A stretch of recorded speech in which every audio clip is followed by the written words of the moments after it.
The Still Loading podcast is brought to you by the wonderful people on Patreon. Amazing people like Kevin from the Bit by Bit Foundation, Gilmer, Stephen P., Melissa S., Ryan K., Matt aka Stormageddon, Doug from the Nostalgia Marcanon podcast, Parallax Puddles, Pib Extra, and Mr. Biscuits have all been wonderful enough to support the show over there. So if you would also like to get your name read at the beginning of an episode, along with a bunch of other goodies, go over to patreon.com/stillloadingpod and check out everything it has to offer.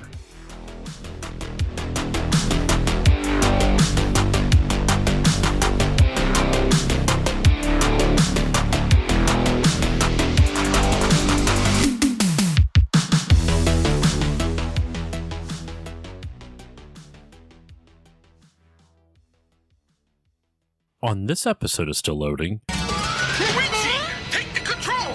But it's not the time to think of your stomach now. I'm just making spaghetti, suitable for Koopa's meteoric balls!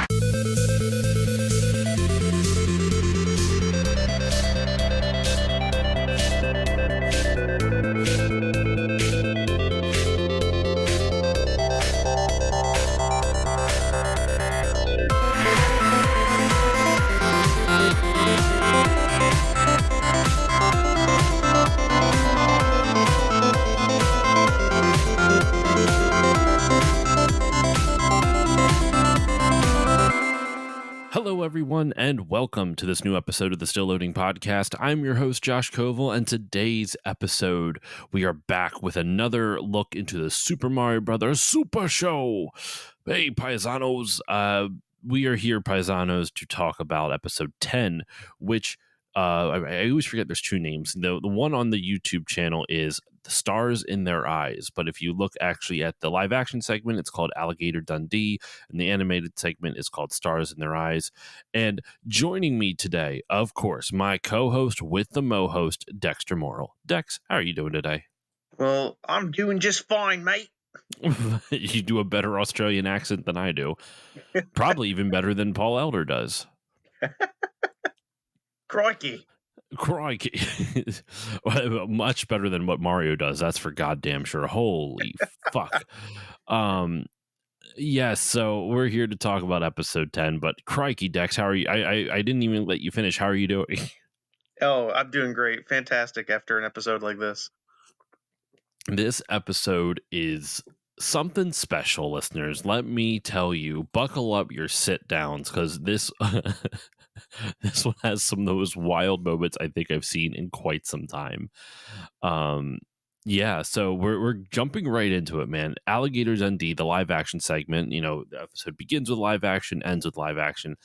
I found this one a little bit weaker in terms of like the jokes and other stuff, but the animated segment more than makes up for it. So the premise of the live action segment for this episode is that you see their pet alligator called a ratigator. It's like half part rat, part alligator, mostly alligator.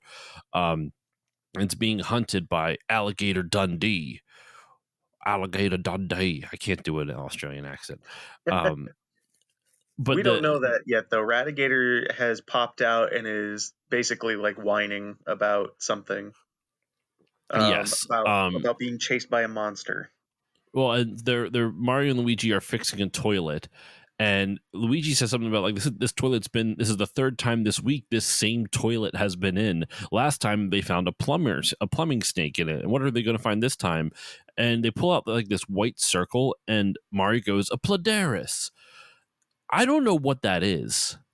Do you know what that is? No clue. Not a clue what was happening there. I'm sure it was a pop culture reference of some kind, but it is beyond me. I have no idea. I can't, like, because I don't know how it's spelled, and like the closed caption on the episode is auto generated, so that does fuck all. I don't know what it is, but I also, can we talk about the design of the toilet here? The tank in the back of it is like a foot wider than it should be, and it's all on the one side. It's not like the toilet bowl is centered on the tank, like you, at least from the angle. Maybe it is, but the angle you can't tell. But the tank in the back, it's almost like you they put a normal tank, centered it on the back of the toilet, and then they added an extra foot on top of that to its left side. It's also just in the middle of the floor. That's true. So, So wait. Does that mean they uninstalled the toilet and brought it to their shop to fix for them to bring it back to the house to reinstall? Either that or you're supposed to poop in the middle of this empty sewer room. I thought this was their house still. Oh, yeah, I guess it could be. We haven't really seen this area before. That's true. I mean, actually, you know what? Okay, I think this is more of an indictment of their house because we can't tell if this is their house or they're on location at a job. True. I think you're right, Dex, though. I think this actually looks slightly different enough to not be their house. It's just that they're always at their house, which is why I assumed that. And it's just I don't know. If it's not their house, I love the idea of this whoever owns this place just has a toilet in the middle of a basement with no like visual project, like there's nothing guarding you from anywhere. People could just walk down and see you taking a shit. Yep, exactly. Just a big poop room. A big poop room. That But this might be part of their apartment or their business because unless Radigator just travels the sewer system of Brooklyn and or because I thought Radigator was kind of in their particular plumbing in their house or their business. But if he's traveling around Brooklyn, yeah, this could be anywhere. I don't know. I think I need more Radigator in Mario things. I'm with you. I love the design of Radigator in general. It's only for this show too. Like the Radigator doesn't appear in any games, right? No. And he's not even in every episode of this either. Like I definitely remember like it's tattooed in the deep recesses of my memory seeing Radigator in episodes as a kid and thinking he was a cool design. I think also my brain probably thought he was part of Eureka's Castle. I don't know if you remember that kid's show. I do remember Eureka's Castle. That is a callback. It's funny in thinking of like kids shows that I watched growing up. I just introduced my daughter to Gullah Gullah Island. Ooh, nice. Do you remember Gullah Gullah Island? Oh yes, and the Binya Binya frog. What was the frog's name? Or Binya Binya Pollywog. That's right. Okay, I was right. Binya Binya Binya Binya. I can't do it. It's very like high and like nasally and raspy kind of. Anyway, so yeah, they Radigator comes out of the sewer pipe and it's crying, it's sad, and it tells them that it's being chased by a monster. And they're like, oh no, what could this possibly be? I am also pretty sure you can see the puppeteer behind it. I can't tell because I can't tell if it's like they just pushed some of like the prop stuff, the decorations hanging, or if like that's actually like the dude's chest. Actually, I don't think you can see them. I think you can just see like the black fabric or whatever that is being used to mask the backstage that's getting pushed forward and into the light, so it looks like a matte black as opposed to like a pitch black, if that makes sense. Yes, and they've also got some like dangly bits that are supposed to be stuff coming down, and he's moving that around. So there's definitely more. You can see the movement more than actually what's in there. Absolutely. And the Radigator's telling him like, oh, there's a monster chasing me, and it runs away. And then next thing you know, you hear an Australian man suddenly show up out of nowhere. And who is it, Dex? Who is our new friend? Why, it's Alligator Dundee, it is. Doesn't he sometimes feel like he slips into Cockney? Yes, I think, it's a little bit of Dick Van Dyke's character from Mary Poppins. Just a smidge. Yeah.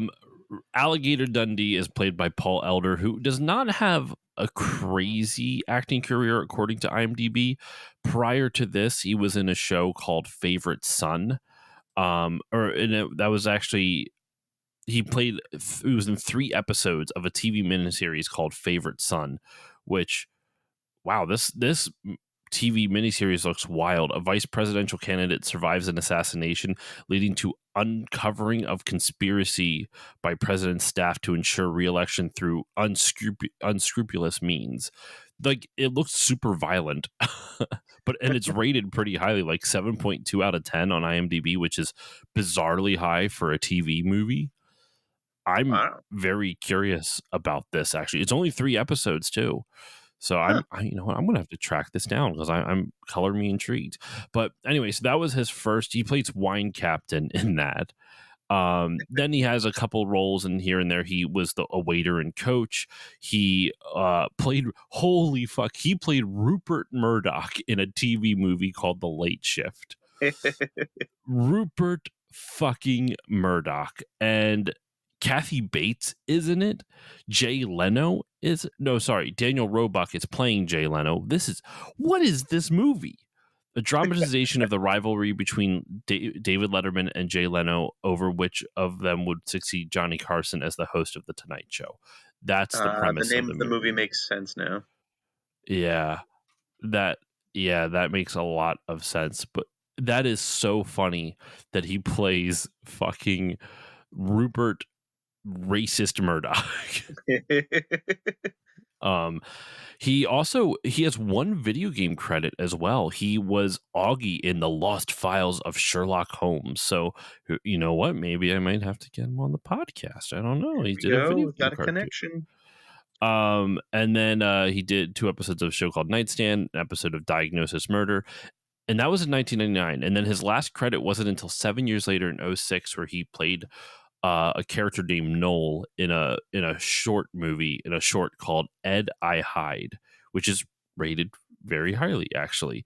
No idea what this is about or where you can find it, but normally I wouldn't read someone's full IMDb credits, but I did find it kind of interesting just seeing like what all this dude has done. I'd be curious to see if I could track this dude down, just because like I'm always interested in like the people who have like the small bit roles, and like that's just like super interesting to me. Like, how did he translate Alligator Dundee to a waiter and coach to Rupert Murdoch? It's quite the range. It's quite the range indeed. Also, I totally forgot. We should normally we start these episodes with, the director and writer and release date. This episode came out on September 19th, 1989. It was directed by Dan Reba, as I was saying before. Written by Jack Hanrahan and Eleanor Burien Moore. For the things on here, the plumber's log, Bowser's insults, Mario's food cravings, and Luigi's excuses. This is episode 10. It was plumber's log 6294. There wasn't a lot of insults directed at Mario per se. There was kind of, but there was one based on the quirks, which are like an alien race in this episode, which Koopa calls hog-faced quirks. He calls Toad a little twerp. He also calls the Mario Brothers. Then the last 3 insults I have are for the Mario Brothers. He calls them fry cooks. He calls one of them my little olive pit. That's a great one. And then Faucet Freaks, a classic, one of the classic Bowser-isms. Mario's cravings. There's one point where he says food and more food. And one of my personal favorite is that we're running out of ravioli rations.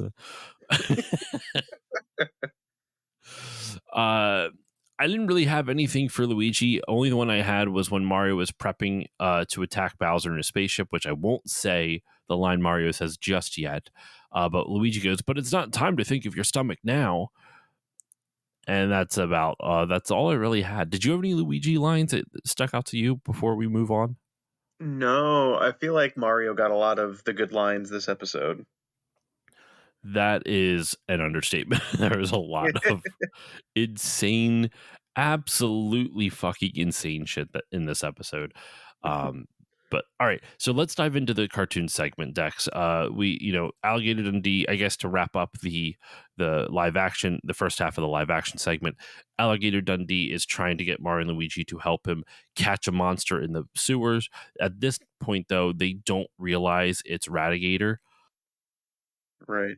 and of course, us as the audience know that the monster Radigator was scared of is Alligator Dundee, and vice versa. The monster Alligator Dundee is going after is Radigator. And he even shows them a picture of someone like posing with Radigator, but his face is covered by the Mario face. So I don't Yeah, that know. happens after. I was trying to figure that out too. If that was a joke that they had to edit out for some reason, or if I the don't joke know. was that his face was animated, because the joke there is Mario's like, and who's that bloodthirsty beast next to Radigator? And it's supposed to, you're supposed to make it sounds like he's talking about Radigator, but then he says standing next to Radigator, meaning himself. Yeah. But But I is wonder if that it was just a himself or picture of someone else? You know what I mean? I wonder if it was a picture of just Captain Lou and not him as Mario, and it was supposed to be like a joke about that. And you know what? I actually realized I jumped ahead. He doesn't show them the picture until later on. He just shows up and says, "There's a monster here," and they're like, "Oh, who us? Like you need help from us?" And then it cuts to the animated segment. He shows them the picture later on. So I jumped Yeah, ahead a little bit. My apologies. Um, but we cut to the animated segment. This animated segment is called "Stars in Their Eyes," and the animated portion opens with Mario and Luigi in a spaceship of all things, and I quote, "They are a pasta noodle away from escaping King Koopa's space troopers." yes. I thought they and were flying through like an asteroid field, but from the animation later in the episode, those are those are like things being blasted at them, I think, right? Yes, at frequency, and we find out what they are later on. I still want to keep that close to my chest right now, Dex, because the Okay. line that Mario says is just a little teaser. I mean, actually, listeners would have already heard the line in the little cold open, but they decide that they're like, all right, we got to get away.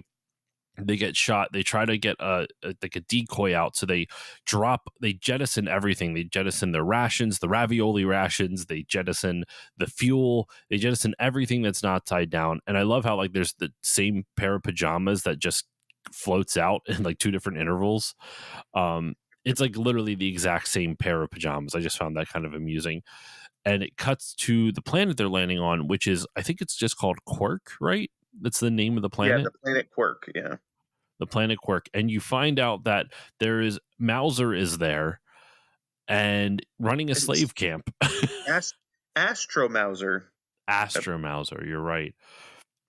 But when they land, they realize that the gravity is a lot lighter there, so they all start floating away. They need Luigi. Thank goodness he's got the toolbox to pull them down.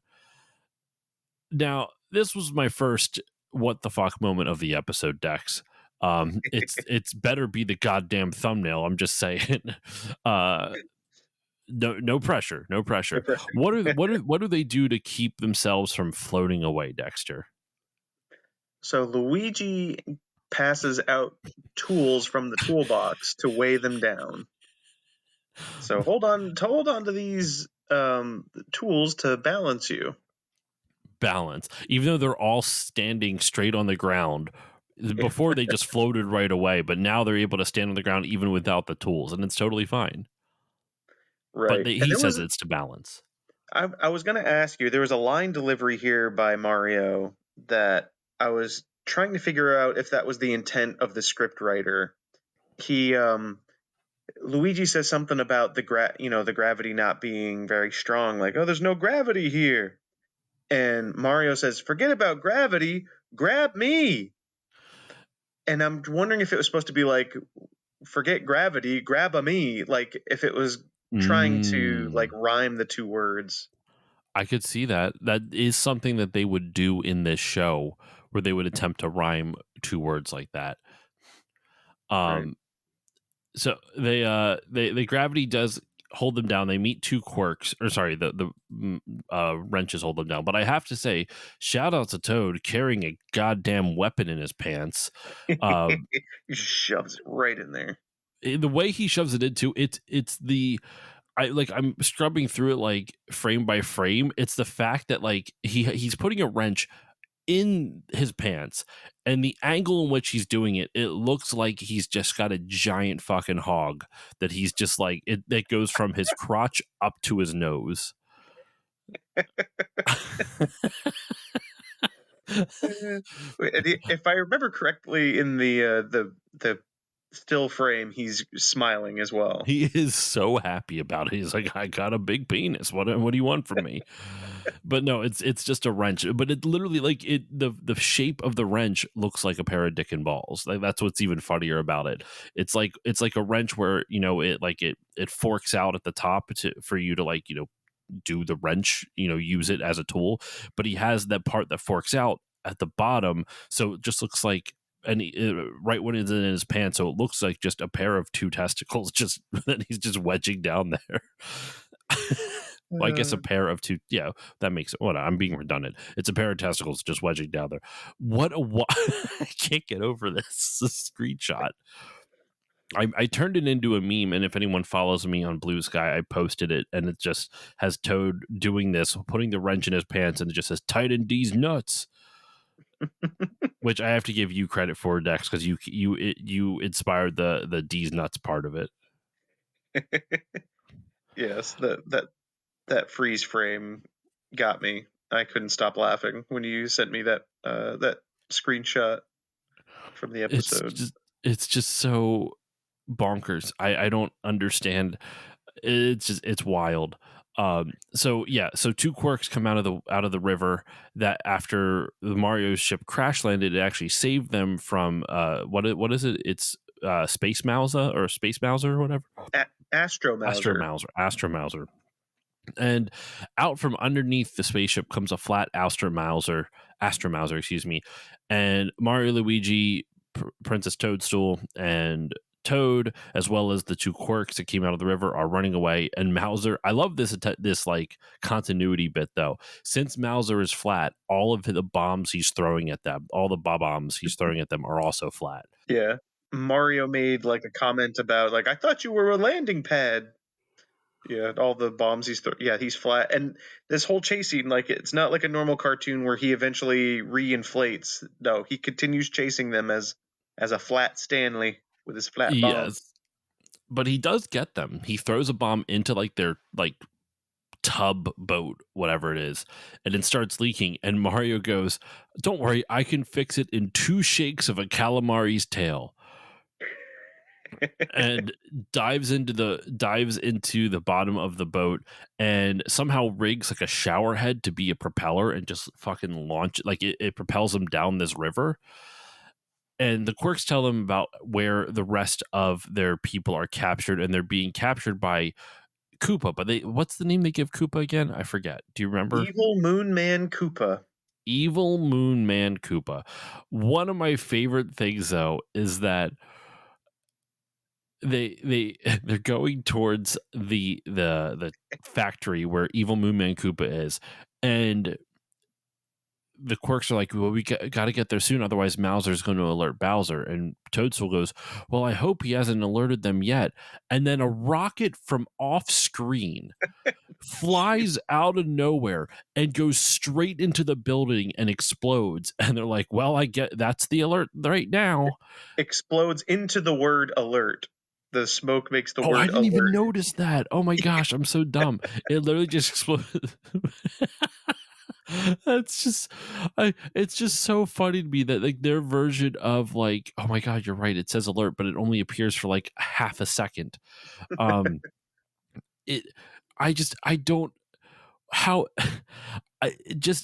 like me saying like that would be like the US government blowing like using like a cruise missile on like a city to be like, alert, we're under attack. Like, you just shot us. What are you doing? Yeah, I know. I was obviously the comedic timing of it too. Like, as long as we got to get there before he alerts them. Like, oh no. It just blows up the fucking building and it says alert in the smoke. They one of the sticking points though is they talk about how they they had to jettison everything they needed to leave. Never mind the fact that their spaceship is in a fucking crumple, but whatever. and they wear these fake alien disguises. And I promise I'll get back to the supplies in just a moment. But it's literally just like like when people wear like fake pig noses with like the rubber bands around to put around their head. It's like that, but with the quirk alien noses. Which I guess we should describe what the quirks look like. They're little. They kind of look like the aliens from Toy Story in terms of color and size, but that's instead of having two antennas on the top, they have two like horn noses that goes out the front. Classic clown bike horns that like those like things you squeeze, but there's two of them. And they wear some of those on their head, and they're like, they'll never. What does Mario say? He says like he says something about like they'll never catch. Like you wouldn't even our mama wouldn't catch us. Even our mama wouldn't recognize us. Something, yeah. And they end up getting picked up, the boat that they're on with all the supplies. They end up getting put onto a conveyor belt. And I love, though, as the conveyor belt's going, they're like, hey, look, supplies. Hey, look, fuel. And I'm like, there's a big right tank next to each other. A big tank that just says fuel. Yeah.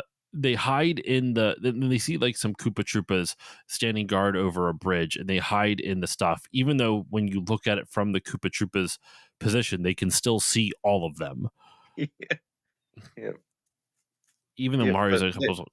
Sorry, go ahead. They look like, I was gonna say, no, they totally look like moon rocks. That's because after they're disguised as quirks, and even Princess Toadstool's like, maybe we should have disguised ourselves as moon rocks instead of quirks.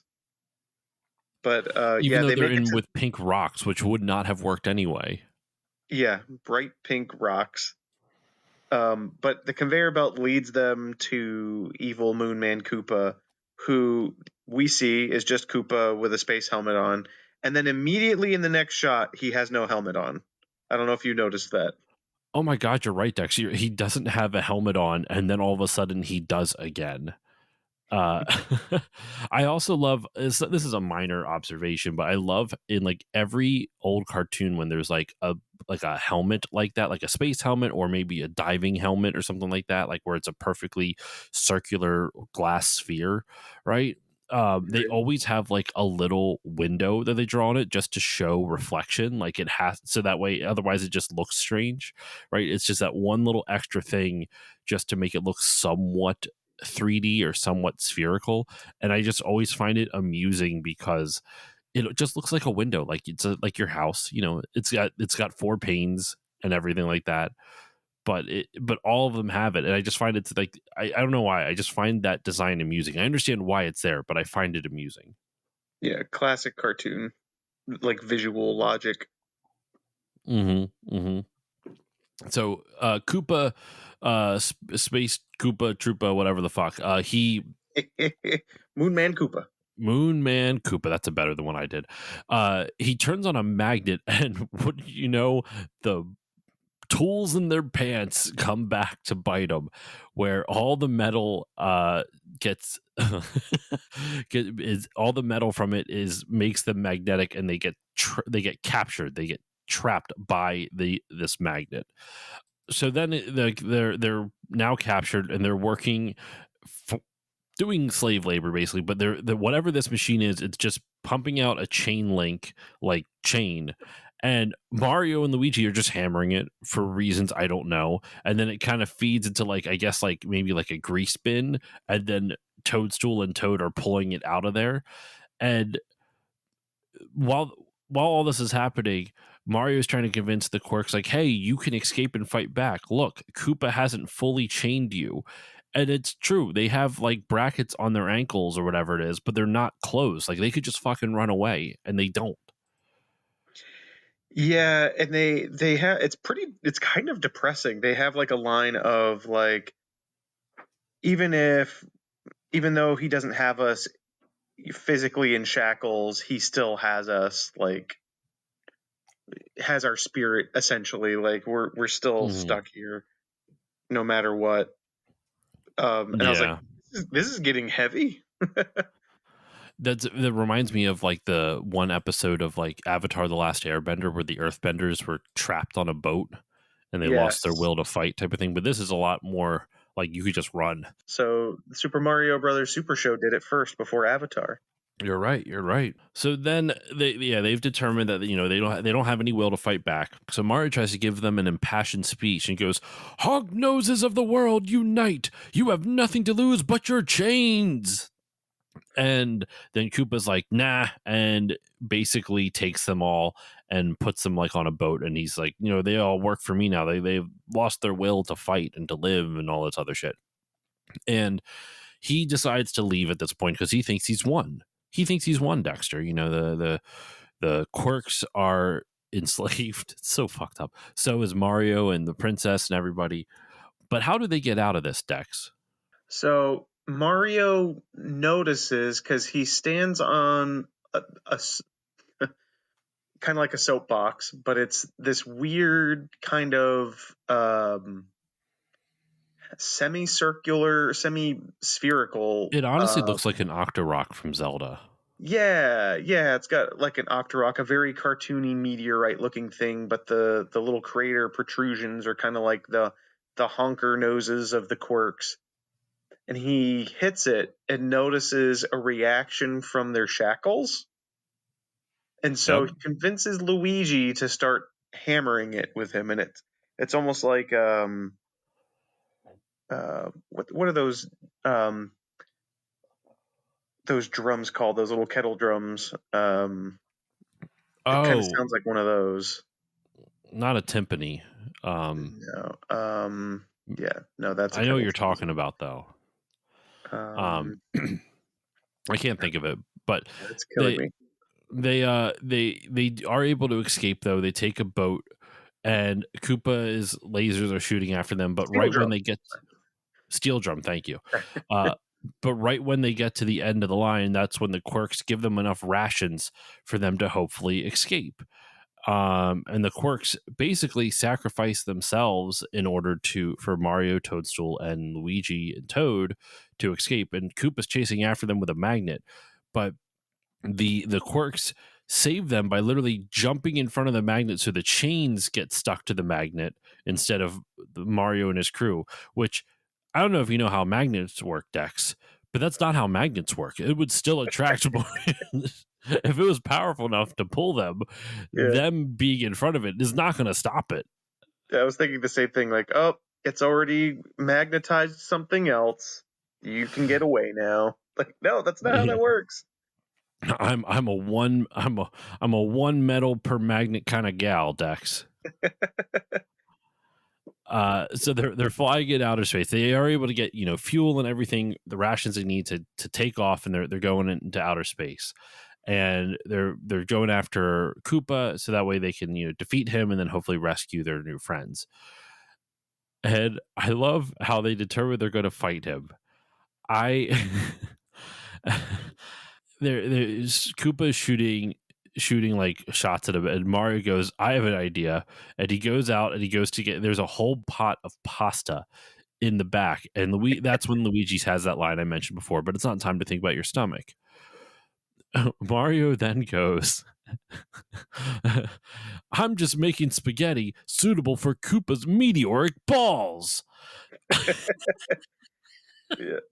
Such a weird spaghetti and meatballs joke. Like, they really bent over backwards for that spaghetti and meatballs joke.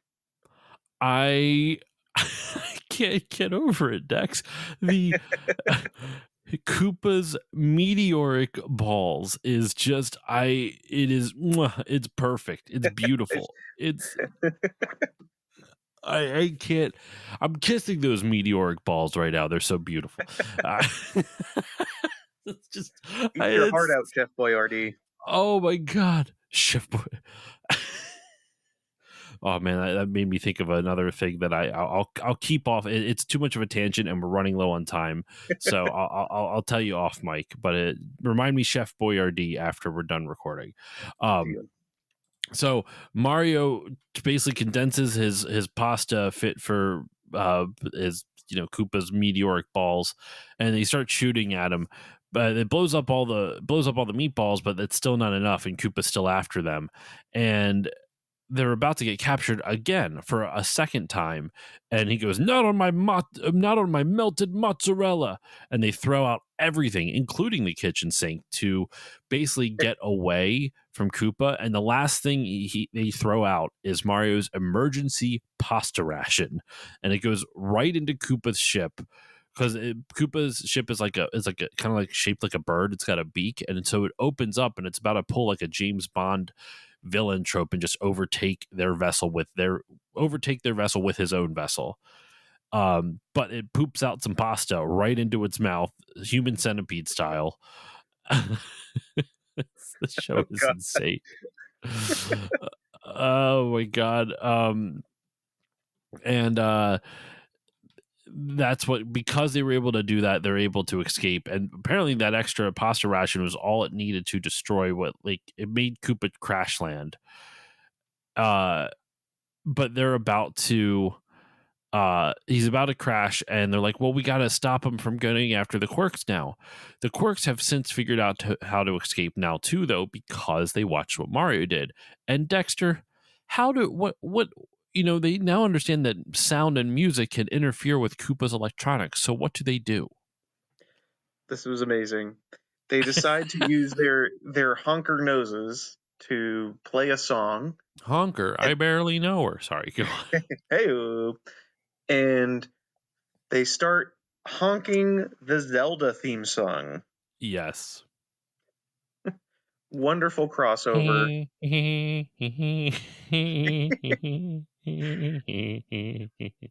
Sorry, that's more like Peter Griffin. Peter Griffin version.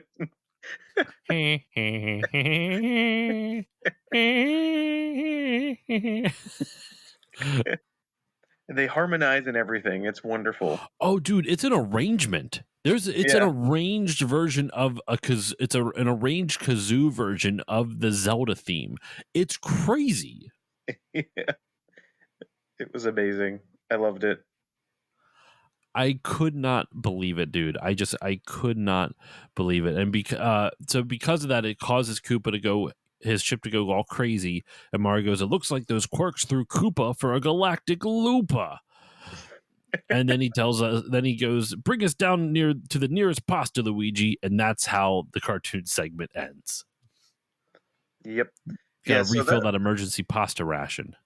Yes, I thought it was so funny that they, the whole thing about crash landing on the planet, they're like, we're out of fuel, we're out of supplies.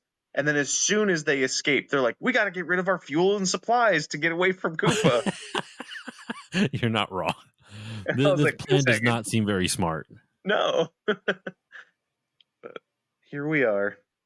So it cuts back to the Alligator Dundee segment, and Dundee is showing them how to trap the monster, and it's got like a kind of a camo net.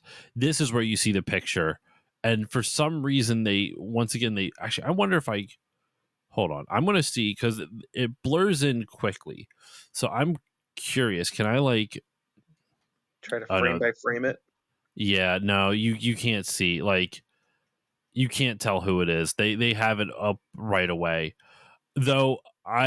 For some reason, because I see a coiffed of hair, that better not be fucking Donald Trump. No, that's the thing, is I think it's probably just a picture of no, it's Captain not. Dude's got brown hair. Whoever it is. I think it's probably just Captain Lou, not dressed as Mario. Maybe.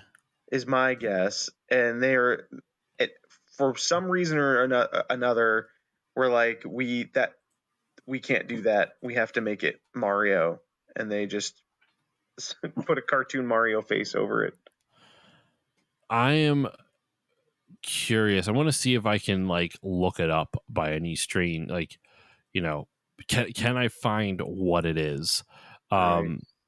Oh, apparently his first appearance was on this episode. I could have sworn we saw him earlier. Oh, I thought we saw Radigator earlier too. That's what I thought too. I think maybe it's the first time it's a focus. Oh, he appears in the Tutti Frutti O Mario, which was a second segment, I want to say, in I think it was part Zelda. Of I think it was tied with a Zelda episode. I'm fairly certain. It was with that sinking feeling. That's why. And remember, we watched these out. Like the out of Zeldas order are once a because week. Yeah. Mario was 5 days, like 4 or 5 days a week, and Zelda was once a week. So we are like way ahead in terms of Zelda episodes. Yeah, I was hoping to see like, could I see like what picture, who is in the picture with Radigator, but I don't know. I'll have to see if I can. I'll have to see if I can look it up though. I'll keep searching. I'll keep searching. So yes, he shows them Radigator. That's when Mario and Luigi realizes that's who he's after. Then you get the Legend of Zelda, preview. It comes back, and hold on, I didn't realize this. He is okay. No, he's sharpening his knife. I thought he was sharpening his knife on his leg, but he's got one of those like strips. Those strips to like, Yes. I guess Yeah. it's not whittling. I forget the proper term for it.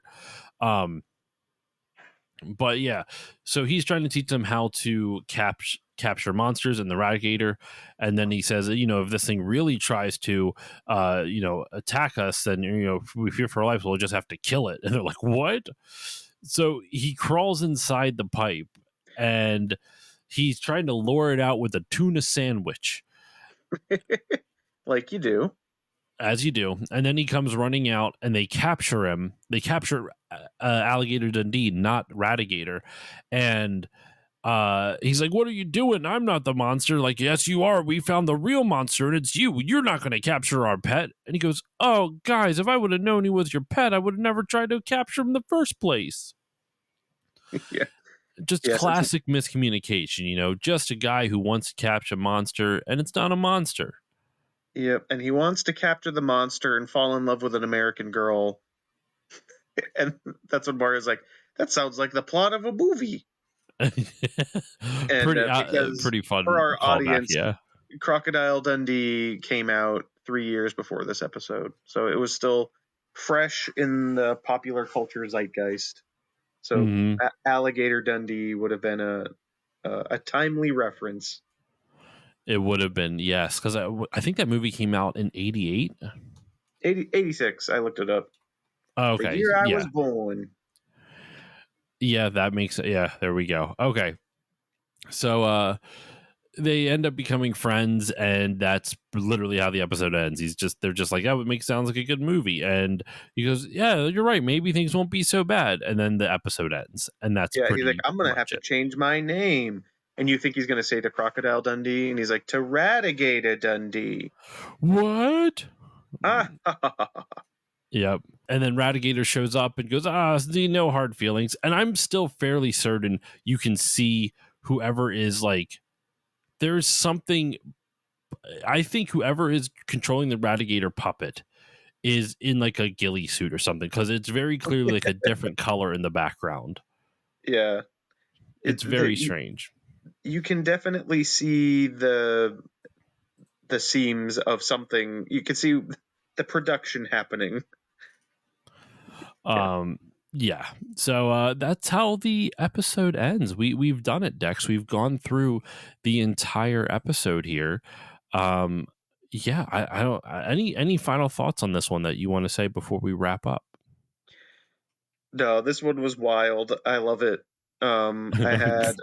I had such a good time. And when the quirks started honking the Zelda theme, I couldn't fucking believe it.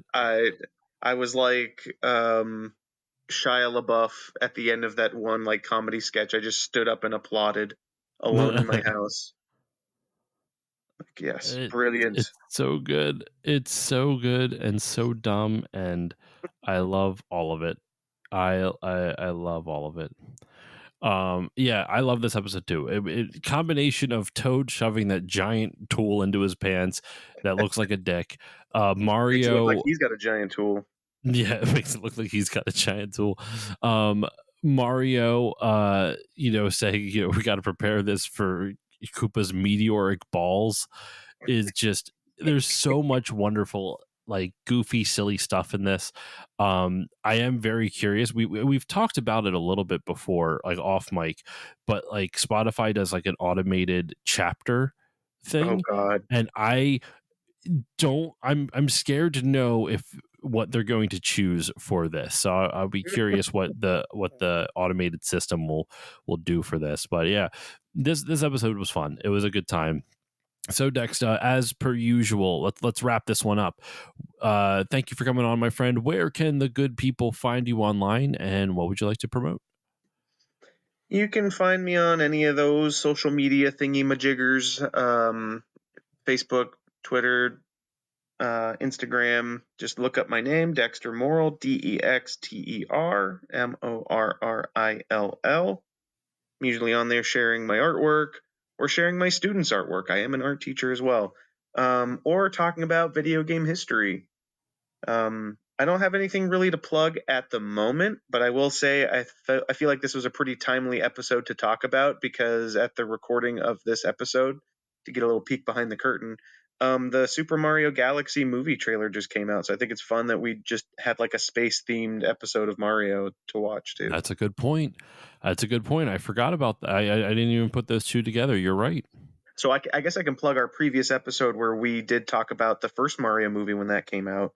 People can go back and listen to that one. That was fun. And you can bet your ass we're going to do that again for the Super Mario Galaxy one.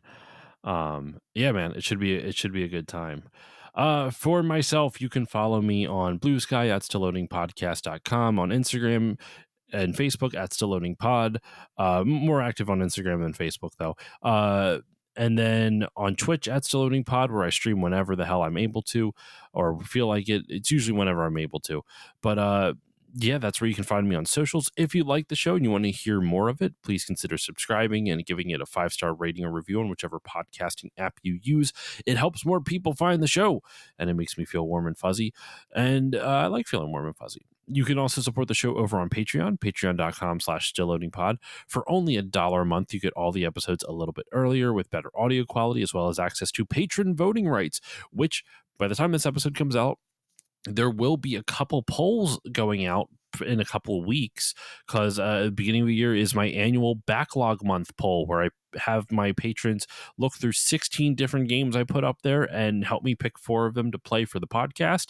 And then also my quarterly poll. So there's 2 polls that will go up back to back, which should be fun.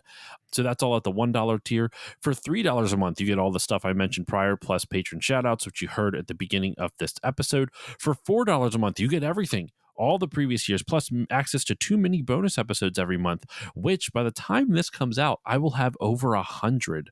I would have just released the 100th episode, or maybe the 101st, so there is over 100 mini bonus episodes for extra content for you over there. And then for one final tier, there is the $5 level, which you get everything, all the previous 3 tiers, plus access to my monthly movie podcast, which right now, at the time this episode comes out, is still Muppeting, my monthly Muppet movie podcast. It's the only Muppet movie podcast where my guests and I play the music, we light the lights, and we talk about some Muppets tonight. And you can check that out all over on Patreon, patreon.com/stillloadingpod. I guess at the time this comes out, we'll be doing, we were going to go in order, but we jumped ahead because of holiday season. So the Muppet movie will have already been out, and a Muppet Christmas Carol will either be coming out soon or will have just come out. So yeah, go check that out all over there. And that's it. That is all the time I have for you today on this episode of Still Loading. Thank you all so much for listening. Dexter, thank you once again for joining me. And with all that said, listeners, do the Mario.